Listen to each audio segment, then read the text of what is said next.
दोस्तों आदाब से मैं अनीस अहमद खान हिंद वॉइस से आपसे मुखातिब हूँ। 13 यूरोपीय देशों की जो 36 बड़ी ऑर्गेनाइजेशन है, उन्होंने यूएनओ को फ्रांस के प्रेसिडेंट मैक्रों की एक इस्लाम विरोधी प्रचार के लिए शिकायत की है।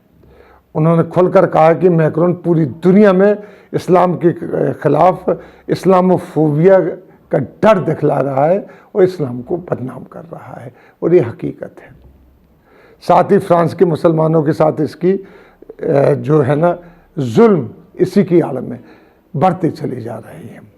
उन्होंने यूएनओ में इससे मैक्रों के खिलाफ इस्लाम विरोधी प्रचार और फ्रांस के मुसलमानों के साथ बढ़ती जाने सख्तगी और भेदभाव के खिलाफ कार्रवाई करने की बात भी कही है। उन्होंने इन सब ऑर्गेनाइजेशन में, जिनमें यूरोप की Muslim institute for social causes, Muslim association of Britain और काउंसिल और फॉर अमेरिकन इस्लामिक रिलेशन शामिल हैं। उन्होंने यूएनओ को 28 पेज का एक खत लिखा है, पत्र लिखा है, जिसमें उन्होंने सिर्फ ये सिफारिश की है कि मैक्रोन को रोका जाए और उनकी इन गतिविधियों को रोका जाए कि वो पूरे दुनिया में वो मुसलमानों की को इस्लामी फोबिया के नाम से बदनाम करने की कोशिश कर रहा है। इसमें कहा गया है कि वो मुसलमानों और इस्लाम के बारे में दुष्प्रचार करने में कोई भी कसर नहीं छोड़ रहा है, कोई भी मौका नहीं छोड़ रहा है।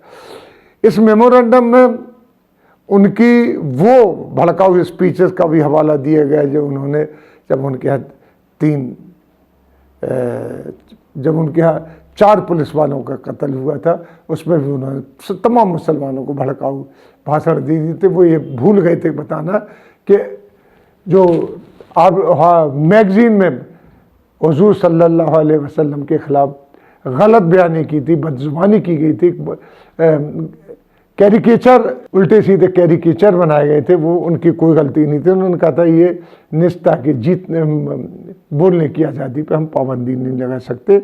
इसमें उन्होंने पूरी दुनिया के दहशतगर्दी फैलाने के आरोप मुसलमानों पर लगाया था, किया खुद था, आरोप मुसलमानों पर लगाया था। इस मेमोरेंडम में विशेष तौर पर फ्रांस के मुस्लिम बच्चों के साथ बढ़ते जाने बर्ताव के बारे में उजागर किया गया है कि उनको कार्ड दिया जाता है जिससे पता लगा सके कि उनके माता पिता और क्या करते हैं बच्चों के, उस कार्ड से पता लगाते हैं। वो उसमें चिप कुछ होता है इस तरीके से। मैक्रोन ने मुस्लिम बच्चों के लिए जो आई कार्ड बनवाए हैं उसमें कंपलसरी कर दिया है कि उनके पास वो आई कार्ड होना चाहिए जिससे उनके पेरेंट्स तक पहुंचा जा सके।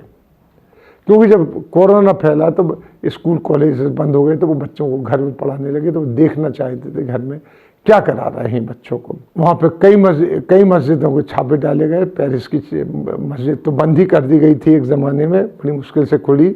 साथ ही वो मैक्रोन के जो एक वो है वक्तन फ़वक्तन समय समय पर वो मुसलमानों को देशद्रोही साबित करने की अलग अलग प्लेटफॉर्म से कोशिश भी करते हैं।